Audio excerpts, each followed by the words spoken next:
Hi, I'm Carlos Alberto, the thinker. Thanks for being here, in this space where every word is an invitation to think, to pause for a moment and see more clearly what we experience every day. Today I want to talk to you about one of the biggest silent wounds of our time: modern anxiety.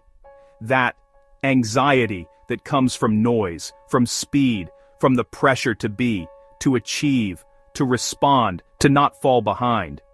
We live in a time that creates restless minds, and often we don't even realize it. Join me on this journey. Maybe we'll find ways that can help us or help others who need it.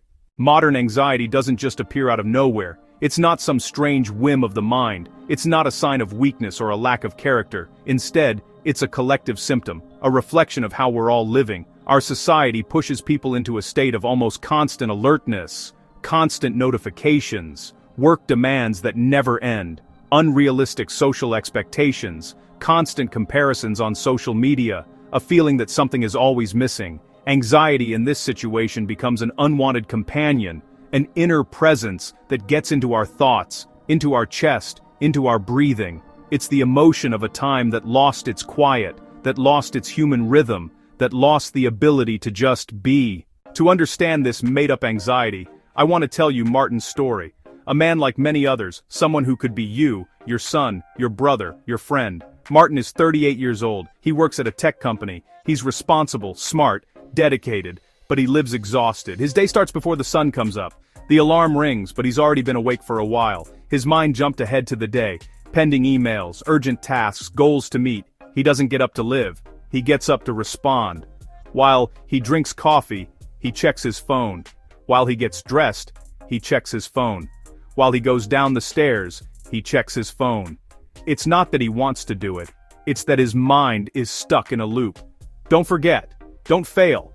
Don't fall behind. On his way to work, the city seems to push him. Cars, horns, hurried people, bright screens. A world that never slows down, even if he can't keep up anymore. By mid-morning, that familiar feeling appears. A knot in his chest, an empty feeling in the pit of his stomach, pressure in his neck. There's no specific reason, no real danger. But his body acts as if something terrible is about to happen. This is modern anxiety. It's the cost of a pace we didn't choose, but that demands our obedience. Martin's story isn't special. It's, sadly, the emotional picture of millions of people. We live with so many things around us that didn't even exist just 20 years ago. Too much information, needing things right away, constant noise, messages that need quick answers, pressure not to mess up, fear of missing out. All of this makes our minds feel full, but empty, full of facts, but quiet, full of movement, but not really present. Today's society doesn't let us rest inside, and when the outside doesn't give us space, our inside breaks. Minds become restless, not because they want to, but because the world doesn't give them a break. Something funny happens with modern anxiety. Most people are scared to stop. When life speeds up, quiet moments feel weird, and so we look for anything to avoid it. Checking our phone one more time, opening social media for no reason, looking at the time, checking emails, even if there's nothing new. We can't stand the emptiness, but we also can't stand the speed. It's a cruel puzzle. We're stuck between the noise that wears us out and the quiet that scares us. The modern world taught us to fill every second. And when we don't, that uneasy feeling pops up, like we're doing something wrong. This invisible fear feeds anxiety. It's an emotional machine that keeps itself going. One day, something different happened to Martin. It was a Thursday morning. He was getting to work when suddenly, his body just gave out. He felt like he couldn't breathe, that his hands were shaking, that the world was spinning too fast. He leaned against a wall, and, for a moment, he thought he was going to faint. Or worse, that something serious was happening to him. It wasn't a heart attack. It wasn't fainting. It was built-up anxiety, ignored, denied, repressed. When he managed to calm down a bit, he realized something profound. He had been living so much for others, responding to everyone and everything, that he had stopped listening to himself. That episode was the start of a transformation.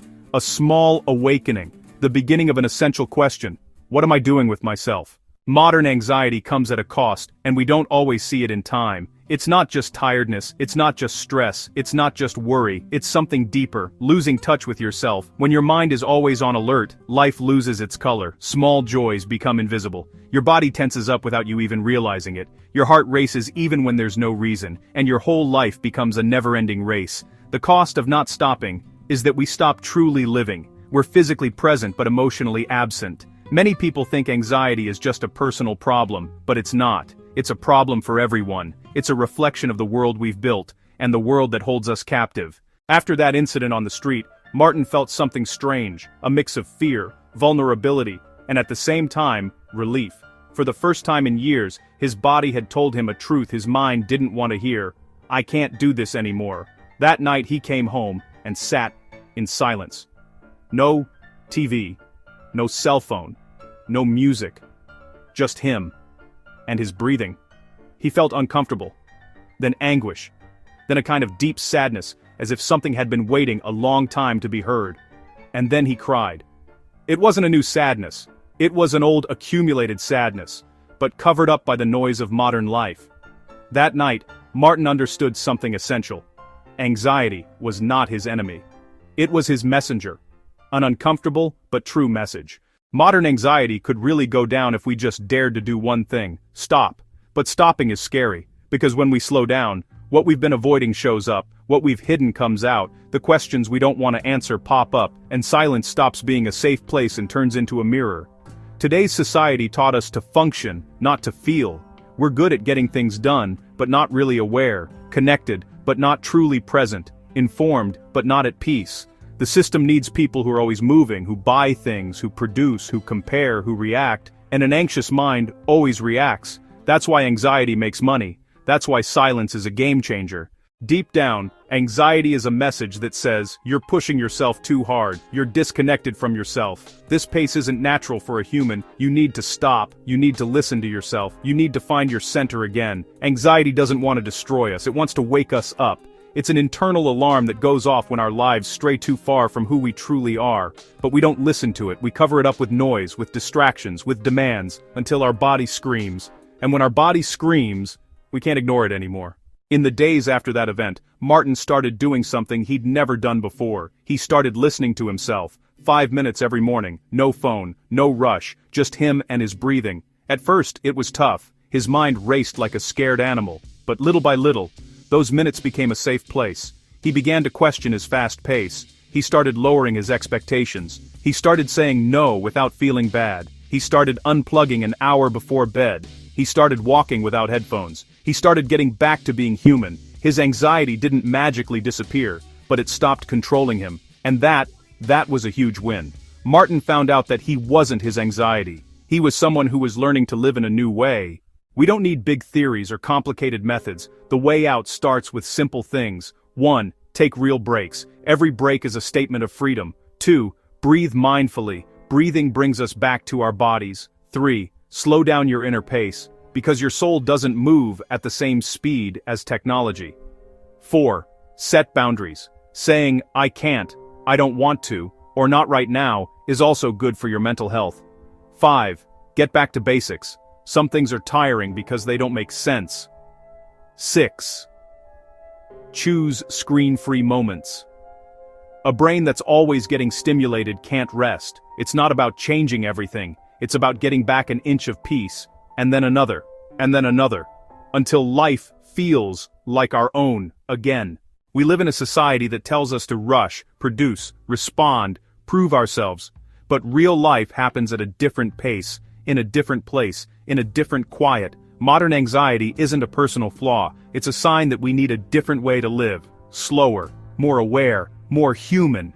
And if you're going through this, you're not alone, you're not broken. You're not failing, you're waking up, and that awakening can be the start of a fuller, freer, more real life. Thanks for joining me on this journey. If these words hit home for you, if you felt like this message spoke to your heart, I invite you to become part of this community. Subscribe to the channel, leave a comment, give it a like, and share this video with someone who might need it. Every thought we share, every idea we explore together, is a way to make the world a little bit better. I am the Thinker. Thank you for being here, and I'll see you in the next video.